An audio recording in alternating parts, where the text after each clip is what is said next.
राधे राधे सभी को। आप भी अपनी फीमेल पार्टनर को समझना चाहते हैं तो आइए स्टार्ट करते हैं नंबर 1 से। Born on number 1, 10, 19 and 28। तो ये नंबर की गर्ल्स ऐसी होती हैं कि ये बहस करने में बहुत ही ज़्यादा एक्सीलेंट होती हैं और इनको बहस में हरा पाना बिल्कुल ही इम्पॉसिबल है। ये आपसे बहस करने के किसी भी लेवल तक जाएंगी, थ्रू एनी साम दाम दंड भेद, ये अपने आप को सही प्रूव करने में लगी रहती हैं। आगे बढ़ते हैं नंबर 2 की तरफ। तो नंबर 2 वाले लोग क्योंकि इमोशनल तो होते ही हैं, लेकिन इसके साथ साथ ये बहुत कम एक्सप्रेसिव होते हैं। तो ऐसी सिचुएशंस में ये आपको कहेंगे भी कुछ नहीं, लेकिन आपको सारी उम्र उसी बात के लिए हमेशा टॉन्ट करते रहेंगे कि आपने तो ये नहीं किया, आपने तो ऐसा नहीं किया, आपने तो वो नहीं किया। इस वजह से इनको भी समझना थोड़ा सा मुश्किल है। बढ़ते हैं नंबर 3 की तरफ।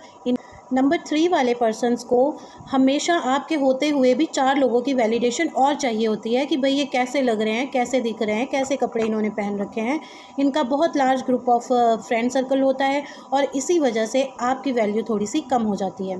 आगे बढ़ते हैं नंबर 4 की तरफ। तो नंबर 4 वाले लोगों के पास लॉजिक तो इनके पास 100 एंड 1000% एक्यूरेट होते हैं, लेकिन इमोशनल अवेलेबिलिटी इनकी एकदम ज़ीरो होती है। वो तो बस भगवान भरोसे होती है। नंबर 5 वालों को हमेशा न्यू चीज़ें बहुत अट्रैक्ट करती हैं, तो इनको रिलेशनशिप में भी न्यूनेस और हमेशा एक्साइटमेंट का लेवल बना रहना चाहिए। ऐसी पर्सनैलिटीज़ ही होते हैं।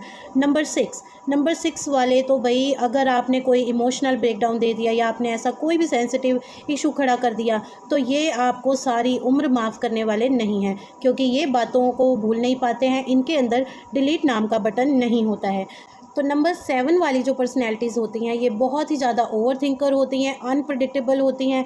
इनके माइंड में एक साथ ही इतने सारे थॉट्स पर चल रहे होते हैं कि ये खुद भी किसी एक पर फोकस नहीं कर पाते हैं।